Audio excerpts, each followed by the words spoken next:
Hi hello friends, எல்லோரும் எப்படி இருக்கீங்க? எல்லோரும் எப்பயும் போல் ஹாப்பியாக சந்தோஷமாக சிரிச்சுக்கிட்டே இருப்பீங்கன்னு நான் நம்புகிறேன். இன்றைக்கி நான் அவங்க கூட என்ன வீடியோ ஷேர் பண்ணிக்க போகிறேன் அப்படின்னு பார்த்தீங்கன்னா, இது எங்கள் ஊரில் திருவிழா டைங்களில் நாங்கள் பண்ணுற ஒரு ஸ்பெஷலான சாம்பார். நீங்கள் நார்மலான சாம்பார்லாம் சாப்பிட்டு உங்களுக்கு போர் அடிச்சிருச்சா? சரி வாங்க நம்ம இன்றைக்கி டிஃப்ரெண்ட்டான சாம்பார் எப்படி பண்ணலாம் அப்படின்னு நம்ம பார்க்கலாம்.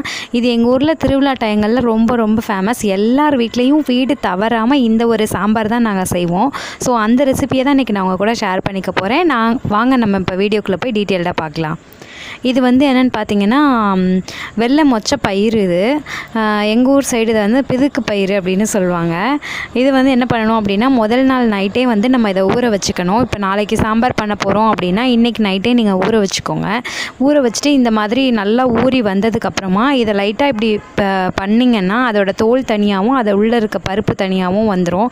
இந்த வேலை செய்கிறது ரொம்ப ரொம்ப பிடிக்கும். குட்டீஸ்லேருந்து பெரியவங்க வரைக்கும் எல்லாருக்கும் இது வந்து ரொம்ப பிடிக்கும். இது ஒரு விளையாடுற மாதிரி இருக்கும். இது எப்படி பண்ணுறது, வீட்டில் இருக்க பிள்ளைங்க எல்லாருமே ஓடி வருவாங்க. நான் பண்ணுறேன் அப்படி சொல்லிட்டு எல்லாருமே ஓடிடுவாங்க. நம்ம வீட்டில் மஞ்சுஸ்ரீ எல்லாருமே வந்தாங்க நம்ம இதை செய்யும் போது. இந்த மாதிரி வந்து நம்ம அதை பிதுக்கி எடுத்துக்கணும். இதனால தான் இந்த குழம்போட பேரே அதனால தான் சொல்லுவாங்க பிதுக்கு பயிறு சாம்பார் அப்படின்னு சொல்லுவாங்க எங்கள் ஊர் பக்கம். திருவிழா டைங்களில் அவ்வளோ ஃபேமஸ் இது. ஸோ நான் எப்பவும் போல் சாப்பிட்டு போர் அடிச்சிச்சுன்னா இந்த மாதிரி டிஃப்ரெண்ட்டாக ஒரு நாள் செஞ்சு சாப்பிட்டு பாருங்கள், சூப்பராக இருக்கும். ஸோ இந்த மாதிரி நம்ம எல்லாத்தையும் இப்போ நம்ம பிதுக்கி எடுத்துக்கலாம். பாருங்கள், ரொம்ப ஈஸியாக தான் இருக்கும். நீங்கள் வந்து முதல் நாள் நைட்டே இந்த மாதிரி ஊற வச்சுக்கிட்டிங்கன்னா தான் உங்களோடதுக்கு வந்து பிதுக்கிறதுக்கு நல்லா வரும். நீங்கள் ரொம்ப ஊறுறதுக்கு ரொம்ப கொஞ்சம் நேரம் தான் விட்டுருக்கீங்க, பயிர் சரியாக ஊறலை அப்படின்னா உங்களுக்கு சரியாக அது பிதுக்க வராது. ஓவர் நைட் விட்டுட்டிங்கன்னா நம்மளோட பயிர் சூப்பராக ஊறி வந்திருக்கும். நம்ம ஈஸியாக பிதுக்கி எடுத்துடலாம். சரி, ஓகே, பேசிக்கிட்டே இருந்தால் எப்படி, எல்லாத்தையும் நம்ம பிதுக்கி முடிச்சுட்டு வந்துடலாம். லாஸ்ட் உங்களுக்கு காமிக்கிறேன். இங்கே பாருங்கள், இப்போ நம்ம இவ்வளவு எல்லாமே பிதுக்கிட்டோம். இதெல்லாம் தோல். இந்த தோல் வந்து நம்ம வேஸ்ட் பண்ண வேணாம். ஆடு மாடு இருந்தால் ஆடு மாடு கிட்ட போட்டுடலாம். இது பாருங்கள், இவ்வளோ பயிர் நம்ம எடுத்தாச்சு. இதை வந்து நான் 150 கிராம் பயிர் வந்து நான் ஊற வச்சு இந்த மாதிரி பிதுக்கி எடுத்திருக்கேன். பாருங்கள், சூப்பராக இருந்துச்சு. பாருங்கள் எவ்வளோ ஒயிட்டாக இருக்குல்ல, சூப்பராக இருக்கும் இந்த சாம்பார். இன்னும் கொஞ்சம் தான் இருக்குது, அதை நம்ம பிதுக்கி எடுத்துக்கலாம். இப்போ இந்த இது வந்து ஆடு மாடு எங்கள்கிட்ட கிடைக்கலப்பா, ஆடு மாடுலாம் இல்லை அப்படின்னா நீங்கள் வீட்டில் செடி வச்சுருக்கீங்கன்னா செடிக்கு நீங்கள் நல்லா உரமாக யூஸ் பண்ணிக்கலாம். செடிக்கு நீங்கள் அப்படியே போட்டுருங்க, ரொம்பவே நல்லது. அது மாதிரி நானுமே நம்ம செடிக்கு தான் நான் போட்டேன். சூப்பராக இருக்குது, நம்ம செடி எல்லாமே நல்லா இருக்குது. இந்த மாதிரி அது மாதிரி வந்து முன்னாடியெல்லாம் வந்து தொளி உளுந்து இதெல்லாம் நம்ம யூஸ் பண்ணுவோம்ல, கருப்பு உளுந்துலாம் அம்மா வீட்டு சைட்லாம் யூஸ் பண்ணுவாங்க. அந்த தோல் உளுந்து அதெல்லாமே இந்த மாதிரி அரிச்சு எடுத்ததுக்கப்புறம் அதையும் வந்து ஆடு மாடுக்கு தான் போடுவாங்க. அப்படி இல்லாத பட்சத்தில் நம்ம செடியில் போட்டுக்கலாம். குப்பையில் போட்டு வேஸ்ட் பண்ண வேண்டாம். இந்த தண்ணி இருக்குது, இந்த தண்ணியை கீழே வச்சுக்கலாம். இப்போ பாருங்கள், நம்ம எல்லா பயிருமே பிதுக்கி எடுத்தாச்சு. அதுக்கப்புறம் என்ன, வாங்க சாம்பார் செஞ்சிடலாம். இப்போ நம்ம பயிரை வந்து குக்கரில் தான் வேக வைக்க போகிறோம். நான் அந்த பயிரை வந்து குக்கரில் மாற்றிட்டேன். இதுக்கு வந்து மூழ்கிற அளவு மட்டும் நம்ம தண்ணி ஊற்றிக்கலாம். தண்ணி நிறையா தேவைப்படாது, மூழ்கிற அளவு மட்டும் தண்ணி ஊற்றிக்கலாம். அப்புறம் வந்து இது வந்து ரொம்ப நேரம் வேக வைக்கவும் வேண்டாம். ஒரு விசில்லேருந்து 2 விசில் மட்டும் வச்சாலே போதும். ஏன்னு பார்த்தீங்கன்னா நம்ம நைட்டு ஃபுல்லாக ஊற வச்சுருக்கோம். அப்போ இன்னும் நம்ம 2-3 விசிலுக்கு மேலெலாம் விட்டுட்டோன்னா ரொம்ப குழஞ்சி மாவாக ஆகிடும். அதனால நம்ம என்ன பண்ணலாம் அப்படின்னா, ஒரு மீடியம் ஃப்ளேமில் வச்சுட்டு 1லேருந்து 2 விசில் மட்டும் லைட்டாக வச்சு எடுத்துக்கலாம். இது கூட வேக வைக்கிறதுக்கு என்ன பண்ணிக்க போகிறோம் அப்படின்னு பார்த்தீங்கன்னா, சின்ன வெங்காயம் ஆட் பண்ணிக்க போகிறோம். சின்ன வெங்காயம் நான் தோல் உரித்து இந்த மாதிரி வச்சுருக்கேன். ஒரு 10 வெங்காயம் போல் நான் எடுத்திருக்கேன். இந்த வெங்காயத்தை நம்ம இது கூட இப்போ ஆட் பண்ணிக்கலாம்.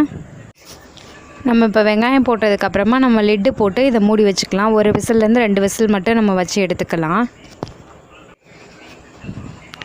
இப்போ நம்ம 2 விசில் வச்சு எடுத்துகிட்டு இப்போ நம்ம பார்க்கலாம் எப்படி இருக்குது அப்படின்னு சொல்லிட்டு. வாவ், சூப்பராக வெந்திருக்கு. இந்த மாதிரி தான் வெந்திருக்கணும். நம்ம போட்டு நம்ம துவரம் பருப்புலாம் வேக வச்சுட்டு நம்ம கரண்டி வச்சு கிளறுவோம்ல, ரொம்ப அந்த மாதிரிலாம் கிளற வேணாம். இது பொத்துனாப்பில் லைட்டாக அப்படி எடுத்து பார்த்தோம்னா போதும். ஏன்னா அது வேகிறது வந்து 2-3 விசில் நம்ம மேலேயே வைப்போம். இது வந்து ஒரு விசில்லேருந்து 2 விசில் போதும். அந்த வெங்காயம்லாம் பாருங்கள் நல்லாவே வந்துருச்சு. இப்போ இது இருக்கட்டும், நம்ம போட்டு ரொம்ப கிளற வேணாம். அப்புறம் ரொம்ப பருப்பு வந்து கரைஞ்ச மாதிரி ஆகிடும். இப்போ இதை நம்ம வேறு பாத்திரத்துக்கு நம்ம மாற்றி வச்சுக்கலாம்.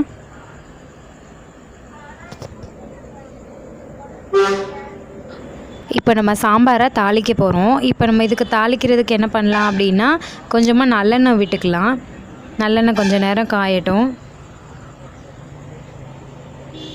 காஞ்சதுக்கப்புறமா இதில் கொஞ்சமாக நம்ம கடுகு போட்டுக்கலாம். 2-3 மட்டும் உளுந்து போட்டுக்கோங்க, ரொம்ப உளுந்து தேவைப்படாது. 2-3 மட்டும் உளுந்து ஆட் பண்ணிக்கலாம். கருவேப்பிலை, ஃப்ரெஷ்ஷான கருவேப்பிலையே ஒரு 4-5 இந்த மாதிரி போட்டுக்கலாம். இதில் தக்காளி தான் நம்ம சேர்த்துருக்கோம். வெங்காயம் லைட்டாக சேர்த்துக்கலாம், ஏன்னா நம்ம வேக வைக்கும்போது வேறு வெங்காயம் போட்டிருக்கோம். இதில் சும்மா கொஞ்சமாக ஒரு 4-5 வெங்காயம் அந்த மாதிரி மட்டும் நம்ம 2-3 அந்த மாதிரி கட் பண்ணிவிட்டு வெங்காயத்தை நல்லா வதக்கி விட்டுக்கலாம். வெங்காயம் நல்லா வதங்கினதுக்கப்புறமா நம்ம எடுத்து வச்சுருக்கிற தக்காளியை இது கூட ஆட் பண்ணிக்கலாம். தக்காளி வந்து நாட்டு தக்காளியாக இருந்ததுன்னா ஒரு 2 தக்காளி போல் போட்டுக்கோங்க. உங்களுக்கு இந்த மாதிரி ஊட்டி தக்காளி, பெங்களூர் தக்காளி அந்த மாதிரி சொல்லுவோம்ல, அந்த மாதிரி தக்காளி கிடச்சிச்சு அப்படின்னா ஒரு 3லேருந்து ஒரு 4 தக்காளி போல் ஆட் பண்ணிக்கலாம். இதில் நம்ம காயின்னு பார்த்திங்கன்னா வேறு அதிகமான காயெலாம் நம்ம ஆட் பண்ணிக்க போகிறதில்ல. இப்போ இதில் நம்ம தேவையான அளவு உப்பு போட்டுட்டு நம்ம கொஞ்சம் நேரம் இதை நம்ம மூடி வச்சுக்கலாம். கொஞ்சமாக உப்பு ஆட் பண்ணிக்கலாம். இப்போது நீங்கள் டோட்டலாகவே சாம்பாருக்கு தேவையான உப்பு இந்த ஸ்டேஜில் ஆட் பண்ணுறீங்கன்னா ஆட் பண்ணிக்கோங்க. இல்லை இந்த தக்காளி வதங்கிறதுக்கான உப்பு மட்டும் வேணும் அப்படின்னு நினச்சிங்கன்னா அதுக்கான உப்பு மட்டும் நீங்கள் ஆட் பண்ணிக்கோங்க. கொஞ்சம் நேரம் நம்ம மூடி வச்சிட்டோம்னா அந்த தக்காளி வந்து நல்லா ஸ்மாஷ் ஆகி வரும். அதுக்காக தான் நம்ம இப்படி மூடி வைக்கிறோம். சரி, தக்காளி வேகிறதுக்குள்ளே நம்ம கொஞ்சம் மசாலா ரெடி பண்ணிடலாம். இதுக்கு வந்து நம்ம தேங்காய் அரைச்சி ஊற்ற போகிறோம். ஃப்ரெஷ்ஷான மசாலா தான் நம்ம போட போகிறோம். அதுக்கு என்னென்ன ஆட் பண்ணலான்னு பார்க்கலாம். இது வந்து ஒரு சின்ன பீஸ் வந்து நான் தேங்காய் எடுத்து வச்சுருக்கேன். தேங்காய் வந்து துருவி வேணாலும் எடுத்துக்கோங்க, இல்லை எப்படினாலும் பண்ணிக்கோங்க. கொஞ்சமாக தேங்காய் எடுத்துக்கோங்க. அதுக்கப்புறமா இதுக்கு தேவையானது சீரகம். இப்போ இந்த சீரகம் பார்த்திங்கன்னா ஒரு 2 ஸ்பூன்லேருந்து 2.5 ஸ்பூன் வரைக்கும், ஒரு 2 ஸ்பூன் போட்டுக்கோங்க போதும். ஒரு 2 ஸ்பூன் போல் நான் இதுக்கு சீரகம் ஆட் பண்ணிக்க போகிறேன். இப்போ இதில் வரமிளகா ஆட் பண்ணிக்கலாம். வரமிளகா காரம் வந்து அதிகமாக இருக்க வேண்டாம். அதனால பார்த்திங்கன்னா இப்போ ஒரு 4 வரமிளகா மட்டும் நம்ம இதில் ஆட் பண்ணிக்கலாம். இதுக்கு மேலே காரம் தேவைப்படாது. இது வந்து ரொம்ப காரமாகவும் இருக்கக்கூடாது, ரொம்ப உப்பு அதிகமாகவும் இருக்கக்கூடாது. ஸோ ஒரு நார்மலான காரம், நார்மலான உப்பு, இந்த மாதிரி தான் இது இருக்கணும்.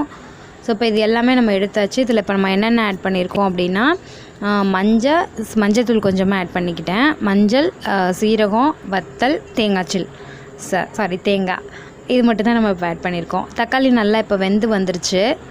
இதை நல்லா வதக்கி விட்டுக்கலாம். இன்னொருக்கு அந்த அங்கேங்க தக்காளி வந்து வேகாத மாதிரி, இல்லை அங்கேங்க முழிச்சிட்டு இருக்குது அப்படின்னு சொல்லுவாங்க எங்கள் ஊர் சைடு. அந்த மாதிரி ஏதாவது முழிச்சிக்கிட்டு இருக்கிற மாதிரி இருக்குது அப்படின்னா நம்ம கரண்டி வச்சு இந்த மாதிரி ஸ்மாஷ் பண்ணி விட்டுக்கலாம். நல்லா கொத்தி விட்டோம்னா தக்காளி நல்ல மாவாக கரைஞ்சிடும். அதுக்காண்டி தான் நம்ம தக்காளி ஆட் பண்ணுறோம். அப்புறம் இன்னொரு விஷயம் என்னென்னா, இதில் நம்ம மற்ற சாம்பாருங்க மாதிரி புளி அந்த மாதிரி எதுவுமே ஆட் பண்ணிக்க மாட்டோம். இந்த சாம்பார் ஆனால் அவ்வளோ டேஸ்ட்டாக இருக்கும். என்ன நீ எதுவுமே போட மாட்டேங்கிற, ஆனால் எப்படி சாம்பார் டேஸ்ட்டாக இருக்கும் அப்படின்லாம் நீங்கள் நினைக்காதீங்க. சூப்பராக இருக்கும் சாம்பார். இதுக்கு காயின்னு பார்த்திங்கன்னா நம்ம முருங்கைக்காய் மட்டும்தான் ஆட் பண்ணிக்க போகிறோம். வெங்காயம், தக்காளி, முருங்கைக்காய், இது மட்டும்தான் இதுக்கான காயின்னு பார்த்திங்கன்னா. மற்றபடி வேறு கத்திரிக்காய் இதெல்லாம் போட்டோன்னா நல்லா இருக்காது, சாம்பார் டேஸ்ட்டே மாற்றி விட்டுரும். ஸோ இது மட்டும்தான் இதில் நம்ம ஆட் பண்ணிக்க போகிறோம். இப்போ வந்து இந்த தக்காளி கூட இதெல்லாமே இது கூட நம்ம முருங்கைக்காவை கொஞ்சம் நேரம் நம்ம வதக்கி விட்டுக்கலாம். இப்போ நம்ம மசாலா அரைச்சிட்டு வந்தாச்சு. மிக்ஸி ஜாரில் அரைச்சாச்சு. நீங்கள் பாருங்கள், நல்ல சாஃப்டான பேஸ்ட்டாக வலுவலுன்னு அந்த மாதிரி நம்ம அரைச்சிக்கலாம். அரைச்ச பேஸ்ட்டை நம்ம இப்போ எடுத்து வச்சுருக்கிற அந்த தக்காளி இதெல்லாம் வதக்கி வச்சுருக்குறோங்கள, அதில் நம்ம ஆட் பண்ணிக்கலாம். இப்போ நம்ம எல்லாமே ஃப்ரெஷ்ஷாக தான் அரைச்சிருக்கோம்ல, ஸோ அதனால் கொஞ்சம் நேரம் அதை வதக்கி விட்டுக்கலாம். அந்த சீரகத்தோட பச்சை வாசனையெல்லாம் இருக்கும், ஆனால் அந்த வாசனையெல்லாம் சூப்பராக தான் இருக்கும். இருந்தாலும் நம்ம கொஞ்சம் நேரம் அதை வந்து அந்த காய் கூட போட்டு நல்லா வதக்கி விட்டுக்கலாம். இப்போ இதில் நம்ம மிக்ஸி ஜாரை கழுவுன தண்ணியை இது கூட ஆட் பண்ணிக்கலாம். தண்ணின்னு பார்த்திங்கன்னா இதுக்கு ரொம்ப தண்ணி தேவைப்படாது. கொஞ்சம் உங்களுக்கு தேவையான அளவு நீங்கள் தண்ணி ஆட் பண்ணிக்கோங்க. மற்ற சாம்பாரில் கொஞ்சம் தண்ணியாக வைப்போம்ல, இது இந்த பருப்பு இந்த காய் மட்டும்தான் நம்ம போட்டிருக்கிறதுனால ரொம்ப தண்ணி ஊற்றினா அதோட டேஸ்ட்டு மாறிடும். ஸோ அதனால் கொஞ்சம் பெரட்னாப்பில் வைக்கிற மாதிரி தான் இருக்கணும் இந்த சாம்பார். அதுக்கு தகுந்த மாதிரி கொஞ்சமாக நீங்கள் தண்ணி ஊற்றிக்கோங்க. நான் இப்போ இந்த அளவுக்கு நான் தண்ணி ஊற்றிருக்கேன். நம்ம பருப்பில் வேறு கொஞ்சம் தண்ணி இருக்குது, வேக வச்சு எடுத்து வச்சுருந்ததுனால இப்போ இன்னும் கொஞ்சம் சாம்பார் நமக்கு அதிகமாக தான் கிடைக்கும். இப்போ நம்ம வேக வச்சு எடுத்து வச்சுருந்தோம்ல பருப்பு, அதை இது கூட ஆட் பண்ணிக்கலாம். இப்போது நம்ம ஆட் பண்ண பருப்பு இந்த காய் எல்லாமே நல்லா கலந்து வரணும். ஸோ நல்லா இந்த மாதிரி கரண்டி வச்சு நம்ம கலக்கி விட்டுக்கலாம். இந்த ஸ்டேஜில் வந்து நீங்கள் உப்பு காரம் எல்லாம் கரெக்டாக இருக்கான்னு பார்த்துக்கோங்க. ஏன்னா நம்ம காரம் எல்லாமே கம்மியாக தான் இருக்கணும் அப்படின்னு சொல்லுவோம். ரொம்ப காரம் இருந்தால் அதோட குழம்பு வந்து அவ்வளோ டேஸ்ட் இருக்காது. உப்பும் அதே மாதிரி கொஞ்சம் கம்மியாக இருந்தால் தான் அதோட பருப்போட டேஸ்ட் அந்த காயோட டேஸ்ட்லாம் நல்லா தெரியும். அதனால் எப்பயும் போடுறத விட கொஞ்சம் கம்மியாக போட்டுக்கோங்க. ரொம்ப போட்டுட்டிங்கன்னா அந்த குழம்பு வந்து கொஞ்சம் கசப்பு தெரிகிற மாதிரியோ இல்லை காறுற மாதிரியோ வேறு டேஸ்ட்டுக்கு மாறிடும். அதனால் கொஞ்சம் பார்த்து கம்மியாகவே போட்டுக்கோங்க நீங்கள். நான் இப்போ உப்பு காரம் எல்லாம் பார்த்துக்கிறேன், எனக்கு கரெக்டாக இருக்குது. ஸோ நான் அதனால் இப்படியே வச்சுக்க போகிறேன். இதை நம்ம இப்போ லிட்டு போட்டு மூடி ஒரு விசில் மட்டும் விட்டு எடுத்துக்கலாம். ஏன்னா முருங்கைக்காய் வேகணும்ல, அதனால் நம்ம லிட்டு போட்டு ஒரு விசில் மட்டும் நம்ம வச்சு எடுத்துக்கலாம். இப்போ நான் ஒரு விசிலுக்கு அப்புறம் நான் குக்கரை திறந்து பார்க்குறேன். வாவ், சூப்பராக வெந்திருக்குல்ல, எப்படி தலைன்னு கொதிச்சிட்டே இருக்கு பாருங்கள். இந்த டைமில் இதோட வாசனை அப்பா செம்மையாக இருக்குது. இதெல்லாம் நான் சொல்லிக்கிட்டே இருந்தால் மட்டும் உங்களுக்கு போதுமா? நீங்களும் செஞ்சு பார்க்க வேணாமா? நீங்கள் செஞ்சு பார்த்துட்டு எப்படி இருக்குன்னு எனக்கு கமெண்ட்டில் சொல்லுங்கள். இந்த சாம்பார் செம்ம டேஸ்ட்டாக இருக்கும். எனக்கு ரொம்ப ரொம்ப ரொம்ப பிடிக்கும். ரொம்ப மிஸ் பண்ணுவேன் இந்த சாம்பாரை நான். அந்த அளவுக்கு எனக்கு ரொம்ப பிடிக்கும். இதே மாதிரி நீங்களும் செஞ்சு பார்த்துட்டு எனக்கு எப்படி இருக்குதுன்னு கமெண்ட்டில் சொல்லுங்கள். மறக்காமல் இந்த வீடியோவை லைக் பண்ணுங்கள், கமெண்ட் பண்ணுங்கள், ஷேர் பண்ணுங்கள். உங்கள் ஃப்ரெண்ட்ஸ் அண்ட் ஃபேமிலி கூட ஷேர் பண்ணிக்கோங்க. Thank you friends, thank you so much. மறக்காம சர்ப்ரைஸ் பண்ணுங்க. தேங்க்யூ.